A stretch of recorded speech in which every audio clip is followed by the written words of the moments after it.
Binding the Unseen. Welcome, initiates of the Darkmoon Academy. Tonight, we step into the realm of the formless, into the currents where unseen beings drift and whisper.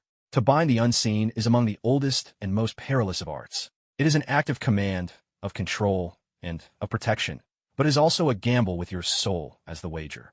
The unseen are not illusions.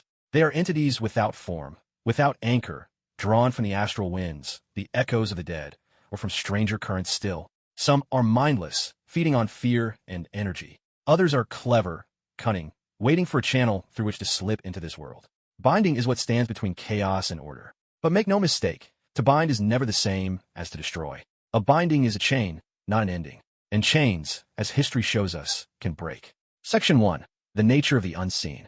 The unseen are many. Shades that linger after death. Parasitic entities that cling to the edges of aura.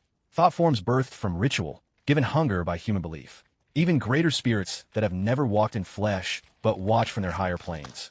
The reason we call them unseen is not because they cannot be witnessed, but because they resist form.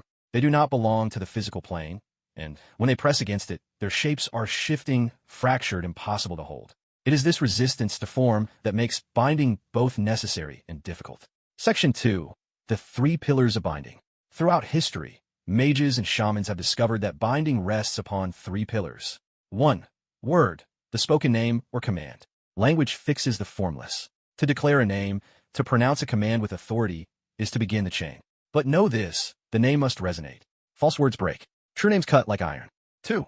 Circle, geometry made sacred. A spell's circle, properly constructed, acts as the anchor. Runes, symbols, and geometric alignments form a cage for what cannot otherwise be caged. Circles of ash, salt, silver, or fire. Each substance gives strength to the lattice. 3. Sacrifice. Every binding demands payment. Sometimes this is blood, sometimes it is time, sometimes it is energy from the binder's own well. The greater the being, the greater the price. To bind without offering is to invite rebellion. Section 3. The uses of binding. Why bind at all? Bindings serve both offense and defense. Protective binding. To seal a threshold, keeping shades or wraiths from crossing. These are often woven into doorways, wards, or even one's own skin. Compulsive binding. Forcing an entity into service. Dangerous, but powerful. Many grimoires whisper of mages who bound storm spirits, familiars, even lesser gods. Sealing bindings.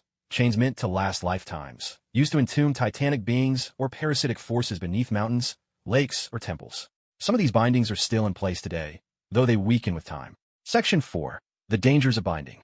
To bind is to risk being bound yourself. If your circle falters, if your words fail, if your will is not stronger than what you face, the chain reverses. The unseen may seize the tether and use it against you.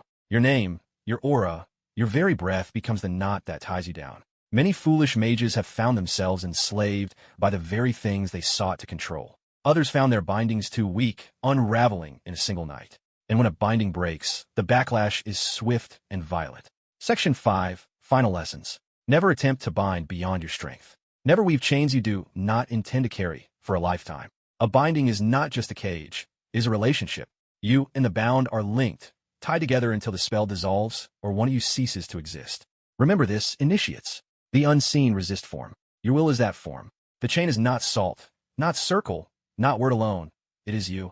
To bind the unseen is to stand at the threshold and declare, "You will not pass without my leave." And if your voice does not waver, if your circle holds, if your sacrifice is given with resolve, the unseen will bow, if only for a time. Closing. This lesson has been but an introduction. Some bindings last a night, some last centuries, some echo still, hidden deep within stone and shadow. One day, initiates, you may add your own chain to that legacy. But remember, every chain has 2 ends.